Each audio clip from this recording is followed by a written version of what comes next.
Selamat datang di kelas Enjoy. Selamat belajar.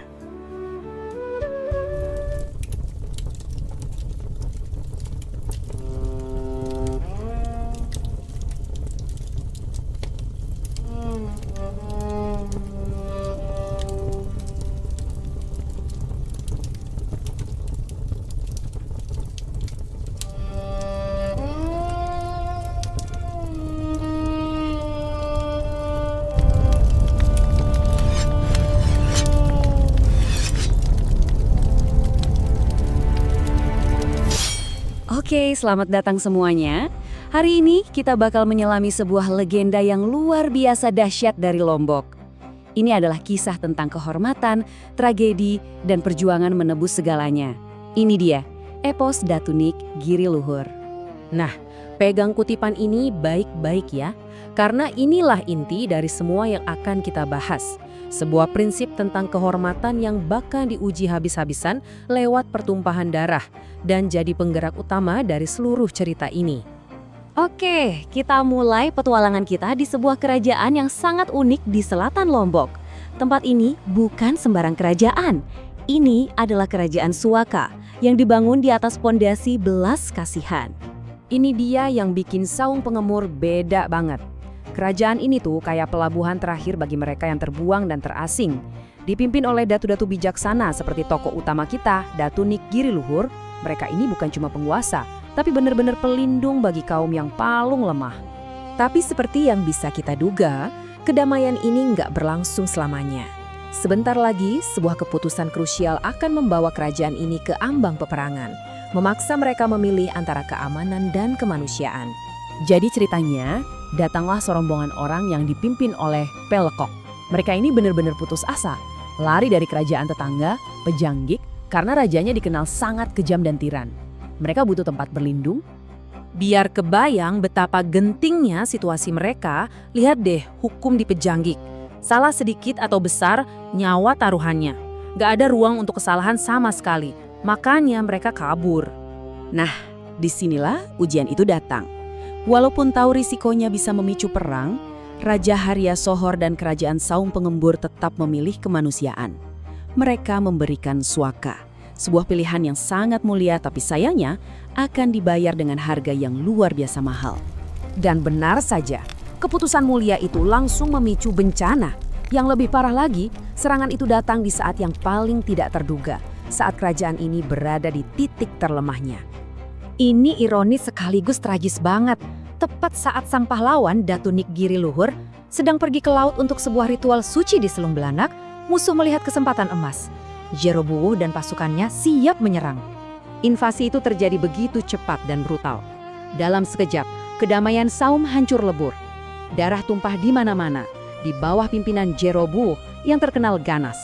Tapi ini bukan sekedar kekalahan perang biasa. Ini adalah sebuah penghinaan yang menusuk sampai ke jantung kehormatan mereka. Saudara kandung sang pahlawan, Datu Hamekui, dibunuh, kepalanya dipenggal, dan dibawa pergi sebagai trofi kemenangan. Bayangin, ini penghinaan yang gak bisa dimaafin. Inilah titik baliknya. Saat Datunik Giri Luhur kembali dan melihat semua ini, rasa duka yang mendalam itu langsung berubah jadi sebuah misi suci. Misi untuk menuntut keadilan. Transformasinya pun dimulai saat itu juga. Dia melihat kerajaannya hancur, dan yang muncul bukan lagi air mata, tapi sebuah amarah suci. Dia langsung memanggil pusaka keramatnya, keris sujud sembah, dan tanpa pikir panjang mengejar pasukan musuh. Kesedihan telah berubah menjadi sumpah balas dendam. Keris sujud sembah ini bukan sembarang senjata loh. Ini adalah pusaka leluhur, perwujudan fisik dari martabat dan kehormatan seluruh garis keturunannya. Memegang keris ini berarti memegang hak untuk memulihkan keadilan. Dan sekarang kita sampai di puncak cerita. Duel takdir yang legendaris antara Datunik Giri Luhur dan Jerobowo. Ini bukan cuma pertarungan fisik, ini adalah benturan antara keadilan melawan kesombongan. Di sini kita bisa lihat beda motivasinya. Di satu sisi, Datunik Giri Luhur bertarung untuk memulihkan kehormatan keluarganya yang telah diinjak-injak. Di sisi lain, Jerobowo cuma bertarung demi sebuah piala mengerikan. Dan pada akhirnya, seperti yang kita harapkan, kehormatan sejati yang menang. Didorong oleh tujuan yang benar, Datu Nik Giri Luhur berhasil mengalahkan Jerobuh dalam sebuah pertarungan 1 lawan 1 yang akan dikenang selamanya. Kemenangan ini bukan cuma akhir dari sebuah pertempuran, sama sekali bukan.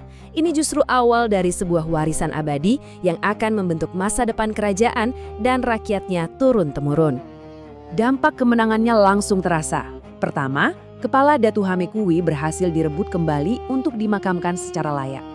Kedua, Raja Pejangkik gak pernah berani lagi macam-macam dengan Saung. Dan yang terpenting, perdamaian dan martabat kerajaan berhasil dipulihkan. Warisan Datu Nik Giri Luhur ini terus hidup jauh melampaui masanya. Pusat kerajaan mungkin berpindah, keturunannya menyebar ke berbagai wilayah, tapi satu hal yang gak pernah pudar. Kisah abadi tentang keberanian dan kemanusiaan ini yang jadi jantung identitas mereka. Nah, kisah ini meninggalkan kita dengan sebuah pertanyaan untuk direnungkan. Apa sih arti kehormatan yang sejati bagi seorang pemimpin? Dan kira-kira pelajaran apa yang bisa kita ambil dari keberanian seorang Datu Nik Giri Luhur di zaman sekarang ini?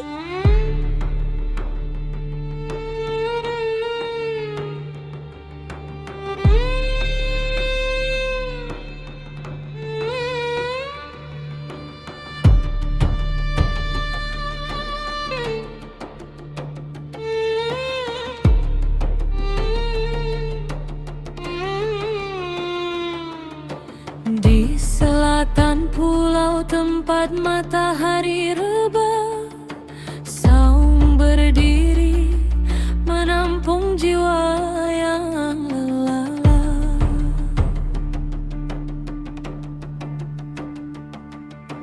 Datu Nik Giri membasuh tangan di samudra, mencari petunjuk di balik riak yang